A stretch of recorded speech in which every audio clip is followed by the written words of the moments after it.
You can use the beads to make personalized jewelry, custom gifts, and gorgeous decorations and accessories if you make your own clay beads, while you can buy pre-made beads from a craft store. Homemade beads add a personal touch and artistic flair to the jewelry that you can never achieve with store-bought beads. When you master the basic process and begin to explore more complex patterns and shapes, homemade beads allow for more creativity and unique style. Making beads is a great activity for kids to do on a rainy day or as a birthday party craft. So, we are going to watch about the how to make polymer clay beads. Method 1. Basic beads are being created. First is assemble your tools. To create beads, you will need polymer clay in colors of your choosing, a hard and flat surface, a flat blade or craft knife, and a toothpick. Once you have created your beads, you'll also need to bake them and finish them. See part 3. A piece of tile or glass works well for the hard, flat surface. Instead of the toothpick, you can also use an electric drill with a 1/8-inch drill bit to drill holes in the beads. Step 2. Size your beads. To create uniform beads that are all the same size, cut off a 1-inch, 25 mm, slice of clay and roll it out into a sheet that's 1/8 inch, 3 mm, thick. Use a shape cutter to punch out chunks of clay that are all the same size. If you want beads that are different sizes, you can either use cutters in varying sizes, or simply cut chunks of clay from the block using your eye to measure. The great thing about homemade beads is that you can make them any size, shape, or design you like. Step 3. Condition the clay.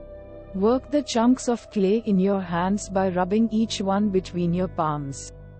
Conditioning helps to warm the clay, gets rid of cracks, and makes the clay more pliable and easier to shape and handle. Always wash your hands before rolling white clay to avoid transferring dyes or colors to it. Step 4. Shape your beads. To create spherical beads, roll each bead individually between your palms to shape them into spheres. You can also make them more ovoid, roll them into cylinders, or shape them into cubes or other shapes. Always shape beads on a hard, flat surface. Step 5. Refrigerate the beads. Stick all your beads in the fridge for 10 to 15 minutes. This will allow the clay to firm up, which will make it easier to punch holes in them. Finally, pierce holes in the beads. In order to be able to string your beads, you have to poke a hole in each one before it's baked. With a toothpick, create a hole through the center of each bead. Don't push the bead into the toothpick or shove the toothpick through the bead, as this will warp the bead. Instead, screw the toothpick into the bead by rolling it between your fingers as you apply gentle pressure. Once you've worked the toothpick all the way through, pull it out and reinsert it through the other side to clean up the hole.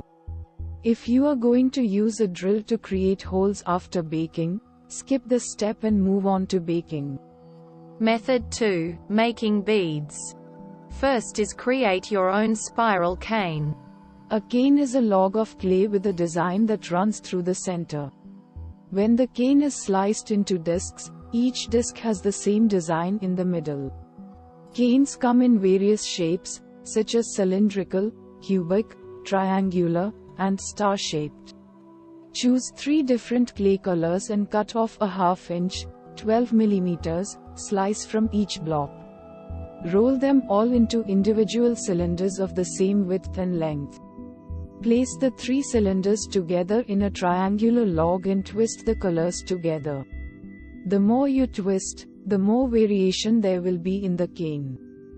Roll the log back into a cylinder, and use your knife to slice off discs. Use the discs to create your beads. Step 2. Use pre-made cane. You can buy cane that's already got designs woven in, and this cane can be laid over top of a bead mold to create unique and intricate beads. For the bead molds, you can either roll your own basic beads as before. Don't poke holes just yet. Or you can use wooden beads for a more lightweight finished product. Refrigerate the cane for 10 to 15 minutes before slicing it. Cut slices from the cane that are about the thickness of a nickel. The number of slices you need for each bead will depend on the size of the bead and the design you are going for. Warm the slices in your hand and arrange them around the bead mold. Gently roll the wrapped bead around in your hand to seal the seams together. You can also use a knitting needle to roll the seams and seal the cane joints. When you have sealed the seams, shape your bead and poke the holes. If you used a wooden bead as the mold, poke small holes in the cane to access the hole that's already in the wooden bead. Step 3. Make discs. Form your chosen clay into spherical balls by rolling it between your palms. On a hard, flat surface, place the ball between 2 layers of parchment paper. Use another hard, flat surface, such as a small sheet of acrylic or a stamp block, to apply even pressure to the clay. Press the clay until it forms a disc that's about 1/8 inch, 3 mm, thick. Refrigerate for 10 to 15 minutes. Once the clay has firmed up, remove it from the parchment paper and use your toothpick to poke a hole in each disc. Step 4. Create a pendant. Making a bead pendant is a combination of the basic bead and the cane bead process. Start by slicing a 1/2 inch, 12 mm, block of clay. Condition it by rolling it around in your hands. Roll it out into a sheet that's about 1/8 inch, 3 mm, thick. Then, decorate that slab with slices from your desired cane designs. Just as you did when you were decorating your bead mold. Use your hands to apply even pressure and press the cane into the clay beneath. Use a roller or knitting needle to join the seams of the cane together. Use a cutter to punch out your desired shape. You can also use a sharp knife to cut out a custom design. When you have your shape, punch a hole in the pendant. Finally, use a bead roller.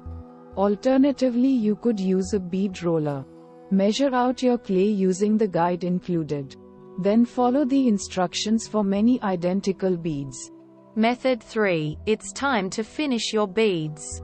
First is bake them.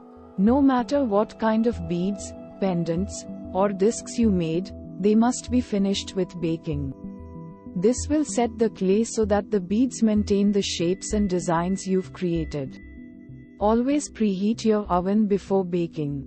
And follow the manufacturer's instructions regarding baking times and temperatures. To bake your beads, you can arrange them on a parchment-lined baking sheet. Place the beads on a length of firm, straight wire. Then, suspend the wire from an oven-safe baking dish and bake the beads like that. Once your baking time is up, remove the beads from the oven and allow them to cool completely before handling them. Step 2. Drill holes. In case you chose not to poke holes in your beads before baking, now's the time to create the holes. Work with each bead individually.